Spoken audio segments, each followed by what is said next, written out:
జై కిసాన్ జై కిసాన్. నెల రోజుల నుంచి ఎలక్షన్కి జరిగినప్పటి నుంచి మీరందరూ మాకు సహకరించిన దానికి ప్రతి ఒక్కరికి పేరు పేరును కూడా వాళ్ళకి ధన్యవాదాలు తెలియజేసుకుంటున్నాం. చంద్రగిరి నియోజకవర్గంలో పోలింగ్ రోజున వైఎస్ఆర్ పార్టీ బీజేపీ పార్టీ లోపాయకారంగా ఒప్పందం చేసుకుని జిల్లా వ్యాప్తంగా చంద్రగిరి నియోజకవర్గంలో కూడా ఈవీఎంలు సుమారు చంద్రగిరి నియోజకవర్గంలో 29 నుంచి 30 ఈవీఎంలు కొన్ని గంటలు పనిచేయకుండా జరగటం జరిగింది. దానికి సంబంధించినటువంటి టెక్నీషియన్లు కూడా ఈసీ అందుబాటులో లేకుండా కూడా చేసింది. ఎందుకంటే ఉదయం మహిళా సోదరుమణులు లైన్లో నుంచుకొని రిటర్న్ పోతే మళ్ళీ రారు తిరిగని. కానీ ఈరోజు ఆ పరిస్థితి లేకుండా వెళ్ళిన మహిళా సోదరులు కానీ కార్యకర్తలు కానీ ప్రజలు కానీ తిరిగి 4 గంటలకు వచ్చి నైట్ 10 గంటలకు కూడా ఓటేసిన ఘనత మన ఆంధ్రప్రదేశ్లో మనకు దక్కుతుంది. ఇది కాకుండా మీకందరికి మీడియా సోదరులకు కూడా తెలుసు, ఎక్కడెక్కడ హింసాత్మక ఘటనలు చేసి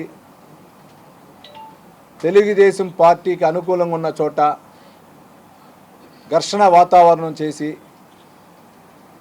కడప జిల్లా వేంపల్లి నుంచి ఎస్వి యూనివర్సిటీలో ఉన్న పూర్వపు విద్యార్థుల్ని కొందరిని తీసుకొని వచ్చడం, పక్క రాష్ట్రమైన తమిళనాడులో తీసుకుని రావటం,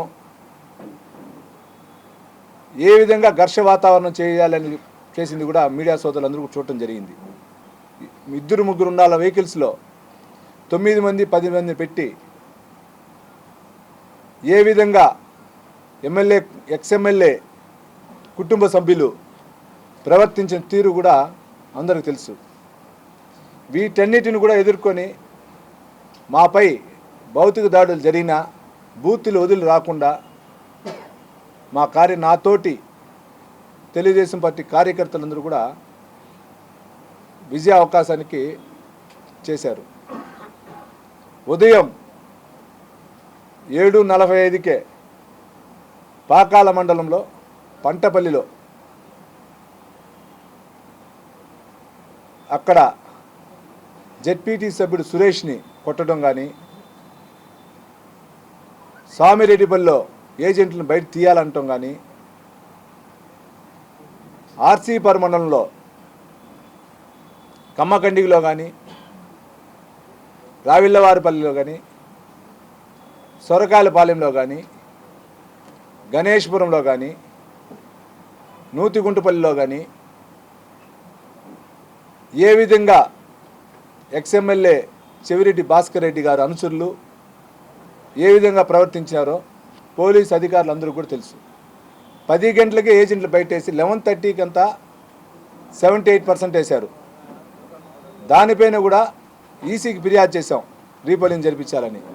ఇంతవరకు దానిపైన కూడా ఈసీ సమాధానం ఇవ్వాల. సీసీ ఫుటేజ్లో కనబడతా ఉంది ఘర్షణ వాతావరణం ఏ విధంగా ఉందని. ఆ ఘర్షణ వాతావరణం చూసుకుని ఇవ్వాలి, అది కూడా ఇలా ఈసీ. అంటే ఏ విధంగా ఈసీ ప్రవర్తిస్తూ ఉందో వైఎస్ఆర్ పార్టీకి అని ఉదాహరణ ఇది మీకు. నిన్న ఈవినింగ్ తుమ్మలగుంటలో ఎక్స్ఎమ్మెల్యే స్వగ్రామంలో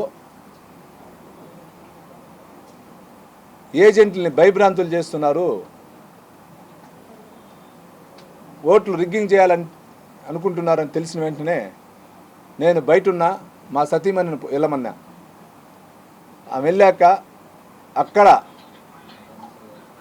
ఆయన కుటుంబ సభ్యులు ఏ విధంగా మహిళని అడ్డం పెట్టుకొని ఏ విధంగా భౌతిక దాడులు చేయాలని అనుకున్నారో, నాకు సంబంధించిన నా దగ్గర పనిచేస్తున్న వ్యక్తులు ఆ రోజు లేకుంటే మా సతీమణికి అడ్డంగా నుంచోకుండా ఉంటే ఎక్స్ఎమ్మెల్యే కుటుంబ సభ్యులు ఎదురుగా నుంచొని కొట్టమంటున్నారు. ఆ వీడియో కూడా 2-3 రోజుల్లో బయటిస్తా. మేము ఓర్పు సహనంతో ఉన్నాం. దానికి పరిమితులు దాటితే కష్టం. నేను ఒప్పుకున్నా మా కార్యకర్తలు ఒప్పుకునే పరిస్థితి ఉండదు. దానికి ఉదాహరణ రామానుజపల్లిలో ఏం జరిగిన సంఘటనే. రెచ్చగొట్టే పని చేస్తే జరిగే పద్ధతి వేరే విధంగా ఉంటుంది. ఈ చంద్రగిరి నియోజకవర్గంలో నేను మొదటి నుంచే చెప్తున్నా, రౌడీ రాజకీయం పోవాలి, రౌడీ రాజ్యం పోవాలి. గ్రామాల్లో, పచ్చని గ్రామాల్లో ప్రశాంతత ఉండాలని కోరుకుంటున్నాం. 24వ తేదీ 23వ తేదీ జరిగే కౌంటింగ్లో తెలుగుదేశం పార్టీ రాష్ట్ర వ్యాప్తంగా విజయదంగా మోగిస్తూ ఉంది. చంద్రగిరి నియోజకవర్గంలో కూడా మీకు చెప్పిన విధంగా చంద్రగిరి మన కోట పైన తెలుగుదేశం జెండా రెపరెపలాడేది నిజం.